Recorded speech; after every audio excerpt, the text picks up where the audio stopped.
Get to the Carl's Jr. moment of the game, and it's LeBron spinning and throwing it up for Jackson Hayes. Yeah, good ball handling by LeBron, avoiding the defense, getting farther down in the paint, and then when Hayes' defender had to rotate, threw it up, and Hayes threw it downtown, Gator.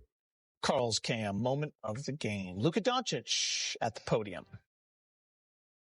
Luka, just ask JJ this question, but you guys have had so many games in the clutch where it's kind of followed a certain formula and the defense steps up and then you're able to execute, and it looked like it was going that way. Where did you see things flip down the stretch tonight?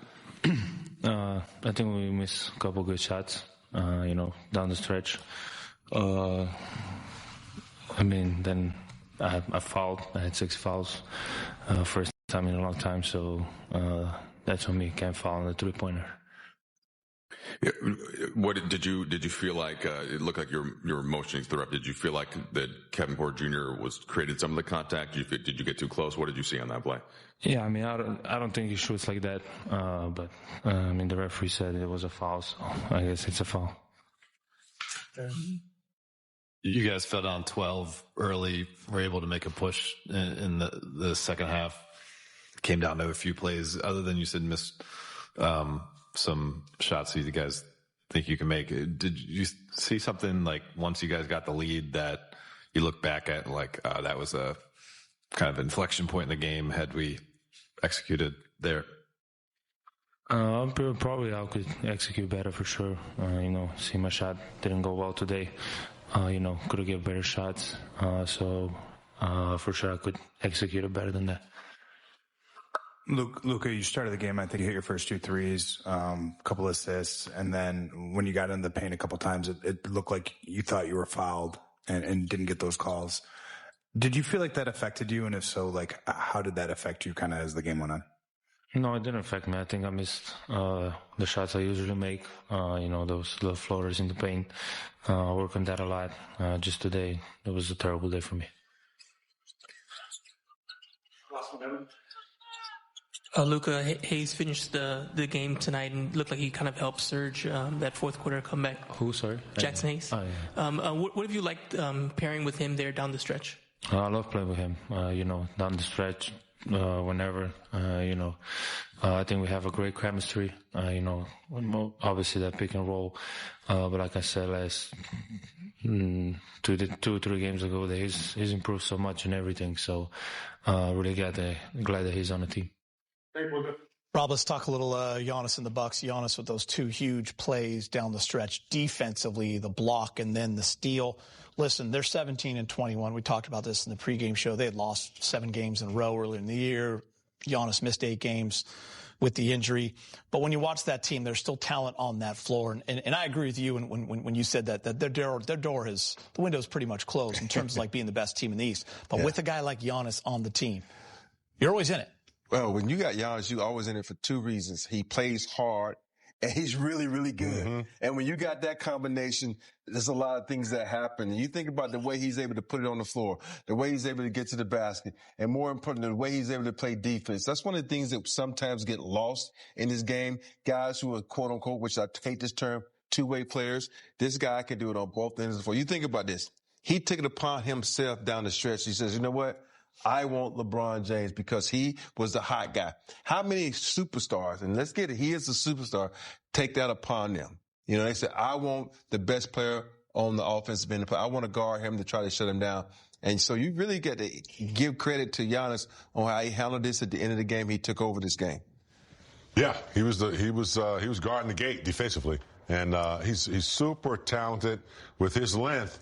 Even if you think you had him beat like LeBron, those long arm reach around, but he is a talent, Gator. He's a talent, that's dominant. I talked about pregame how you kind of project where he's going to be. He had several plays tonight where he had like 2 or 3 steps, and those strides are long, and he's before you know it, he's in the cup. But those plays on LeBron at the end, the defensive play was that's excellent defense. Rob, when I look at the rebounding, the Lakers out-rebounded the Bucks by 1. They had 12 more field goal attempts than the Bucks. And when you look at offensive rebounds, the Lakers had 15, it turned into 15 points. The 12 offensive rebounds for the Bucks turned into 23 points. So those were costly. If you're looking at a stat that kind of jumps off the page and a difference in the game, that's one of it. That is a huge difference. And for me, it's about energy and effort. You think about the guy who led the team in rebounds came off the bench for Milwaukee. That's Portis. And so when you talk about energy and effort, he is that guy for the Milwaukee Bucks. He provides the energy, he provides the effort off the bench. And then you got Miles Turner. You know, it was a reason Miles Turner took his team last year to the finals, because he's able to block shots, he's able to rebound. And it's such a lost art now in the game, offensive rebounds, because there's so many long shots that are taken, which leads to fast breaks point, which leads to up-tempo of the game. But when you got a team like the Milwaukee Bucks, who's a great three-point shooting team, they're a great three-point shooting team because they probably get a lot of offensive rebounds, and that second chance shot is a wide open three. So this is one of those things, is like we said it earlier, attention to details. It's the little things that mean so much. You got to box out and rebound. Yeah, you got to do all those little things. And, you know, the Lakers had been very successful down the stretch in the clutch. And I thought for a minute there when they had it tied up, I was like, okay, it's under 4 or 3 minutes. This is where they play well. So I kind of thought they had finally arrived. But they just seem to not be able to execute offensively. The defense, you know, some touchy fouls, and just couldn't close it out. They had a 4-point lead there, and Milwaukee turned that around really quickly. And before you know it, it was tied up and they were down 2. So traction, when you get something, I thought one play that I think LeBron was feeling good. You know, it was a lot of time on the shot clock. They didn't make the defense work at all. So when you come down and you take an easy shot and you're trying to, you know, make the defense work a little bit, you might get a foul, you might get a back door, you might get somebody else. So I think sometimes they got to explore, you know, a little bit more before they, you know, put up a quick shot. All right, guys. LeBron James had 26 points tonight, 13 of them coming in the fourth quarter. The Lakers fall by 4. We'll hear from LeBron next.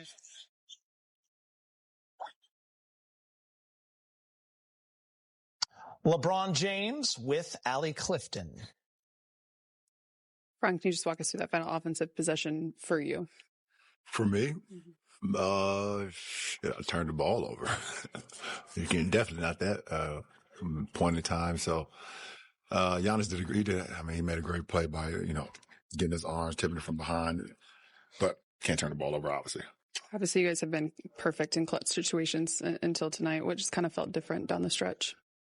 I mean, nothing. I mean, really. I mean, we played good ball in the second half. I thought the first half we kind of got out of the, you know, the road trip out of us. Second half we played more Laker basketball. And listen, you would love to go undefeated in clutch games for a season, but you know, I mean, can get too high, get too low on stats like that. You just play the game, and they made some plays. You know, big 3 by Turner, by our bench. Obviously, the free throws down the stretch from KP. You know, so we had our chances. The fact that, you know, removing the turnover at the end, you were making plays left and right in the fourth quarter. Is that an example of kind of where you've come from after missing the first 14 games and obviously not being able to play the other night too, just in terms of where your wind is at and how your body's feeling, be able to perform in the fourth like that? I mean, every day is its own challenge, and I just try to put the work in and try to prepare myself for whatever that day calls for. And, I mean, got a lot of rest. I would say sleep. I was able to sleep a lot last night and then get up and get a good workout in before I came here for our shoot around. I mentally prepare myself to go out and play. Like I said, every day will have its own challenges, and it's, you know, I just got to, you know, go at them however see may fit. Kobe pointed out that it's been something like 3 years since you played Giannis in the regular season. Mm-hmm.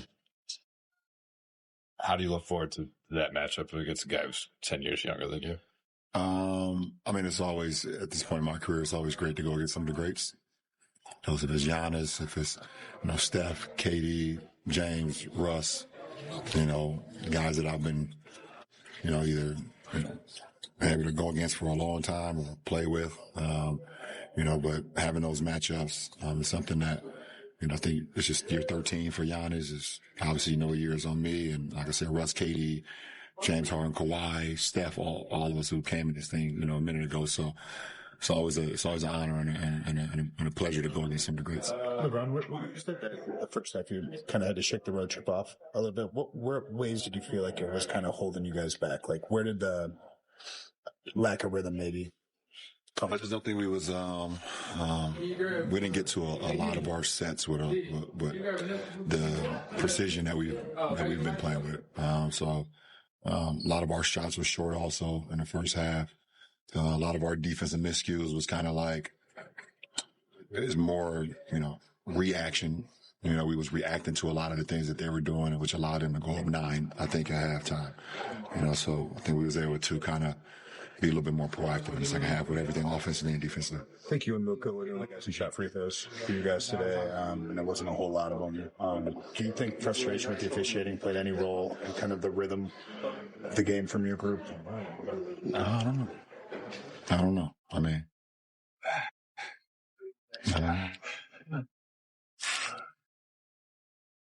All right, LeBron James there. Time for you to break it down. Rob, this is almost going to be one of the more fun breakdowns of the year because it's LeBron leading this team back in the fourth quarter, although we did come up short. Yeah, we came up short. So in this breakdown, we're going to show you the things that LeBron was able to do in his 360 to keep these Lakers in this game. Right here, you see the penetration by the Greek Freak. You got 1, 2, 3, basically 5 defenders that come in the paint. He throws away, but LeBron is off to the races, right? LeBron kind of loses the ball, but you know what? I still have the eyesight to find DK for 2. Now he penetrates and he grabs. And this is one thing. You collapse the defense. Look at this shot that he has. He's a wide open 3. That's a great 3, but he misses. That's okay. But you got Vando, the hustle, the injury I talked about right there for the offensive rebound, then the putback. Now you got LeBron doing it, backing down a smaller guy, step over him, shoot over him. Don't worry about it. Tip it, keep it alive. LeBron's hanging around. What am I going to do? You know what? You're going to try to get the Greek Freak, and he's going to try to take out. I'm going to anticipate that spin. That's called watching film. Right there, he should have got the and 1, but he doesn't get it. Now you got a great penetration by Luka. This is really smart. Look at LeBron preparing for the offense round. Look at Jackson Hayes preparing. That's what you got to do. You got to fight down the end. Fight for it. LeBron gets the good bounce, gets the good putback. It's all about energy and effort, and LeBron had a lot of energy. Sure did. Not playing back-to-back games has proved him well. If the other players can match that 41-year-old effort. The other thing is he has an advantage, Keith. He has experience. He has knowledge. He's like a coach on the floor, and he can adapt to things, at the moment. Unfortunately, Giannis had that good defense a couple times. The block shot and reach around. That's just good defense. Otherwise, I think LeBron might have had a chance to make one of those shots. LeBron has double figures and on the last 4 games in all fourth quarters for 44 points, but the Lakers fall 105-101. Jake LaRavia has appeared in every game the Lakers have played this season, and he's scored in double figures in half of them. We're going to hear from Jake next.